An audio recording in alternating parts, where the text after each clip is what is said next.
Hi friends, welcome to my channel. ఇప్పుడైతే షార్ట్గా అయితే చూపించేస్తానమాట. సో వీడియో అయితే చాలా రోజుల్లో తీస్తున్నాను కదా. సో ముందే ఎవరైతే మన ఛానల్ ఫస్ట్ టైం చూస్తున్నారో ప్లీజ్ సబ్స్క్రైబ్ చేసుకోండి. అలాగే వీడియోకి అయితే చిన్న లైక్ అయితే ఇవ్వండి. సో మార్నింగ్ అయితే రైస్ కొంచెం నీళ్ళు ఉండేది ఫ్రెండ్స్. సో నేనైతే ఎగ్ రైస్ చేస్తున్నాను. సో ఆల్రెడీ ఇక్కడ చూడండి పెట్టుకొని ఇంకా ఎగ్ అయితే కొట్టేసుకున్నాను అనమాట. చూడండి, ఎగ్ అయితే ముందు ఫ్రై చేసి పెట్టుకుంటాను. సో దాంట్లోకి కావాల్సినవి కూడా ఇంట్లో ఉన్న వాటితో అయితే సింపుల్గా చేసేస్తున్నాను. ఆనియన్స్, పచ్చిమిర్చి, కరివేపాకు, ఇంకా అన్నం కూడా అయితే అంతా పొడి చేసేసి పెట్టుకున్నాను. సో రైస్లోనే కొంచెం అల్లం వెల్లుల్లి పేస్ట్, ఉప్పు అయితే కలిపేసి పెట్టేసుకున్నాను అనమాట. సో సింపుల్గా చేసేస్తాను. సో ఎట్లా చేస్తానని చూపిస్తాను మీకు. సో వీడియో స్కిప్ చేయకుండా ఎండింగ్ వరకు చూడండి. తక్కువ లెంత్లోనే ఉంటుంది వీడియో అనేది.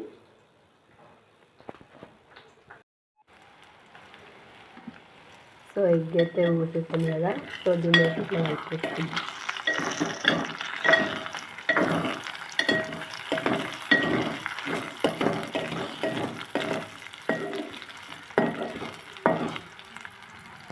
సో ఇంక ఇక్కడ ఎగ్ అయితే కూడా అంతా కొంచెం ఇలా కలిపేసుకున్నాను. సో ఇందులో కొంచెం లైట్గా అంతా కారం అండ్ ఉప్పు అయితే వేసేసుకున్నాను. సో ఇంక ఇది వేగిపోయింది కాబట్టి ఇంకా పక్కన అయితే తీసేసి పక్కన పెట్టేసుకుందాం దీన్ని మనం అంతా కూడా. సో ఇంకా దీన్ని అయితే తీసి పక్కన అయితే పెట్టేసుకుంటున్నాను. ఆయిల్ కొంచెం అంతా మరీ ఎక్కువ ఏం అవసరం లేదండి, ఎందుకంటే మనకు రైస్ క్వాంటిటీ తక్కువగానే ఉంది కాబట్టి. సో మనకు యాజ్ ఇట్ ఈజ్ మనకు తెలుస్తుంది ఎంత ఆయిల్ అనేది. సో నేను దాని తగ్గట్టు వేసేసుకుంటున్నాను అనమాట. సో ఇంకా ఇంగ్రీడియంట్స్ అన్నీ వేసేసుకోవడమే, ఇంకా తెలిసిందే కదా. సో జీలకర్ర అయితే వేసేసుకున్నాను. సో తర్వాత ఇవి 1 by 1 వేసేసుకోవడమే. ఆనియన్స్, పచ్చిమిర్చి, కరివేపాకు.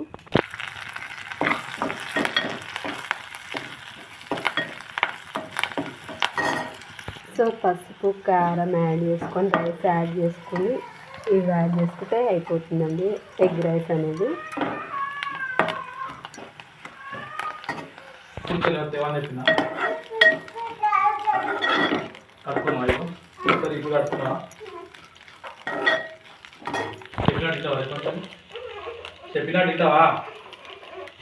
చెప్పినట్టు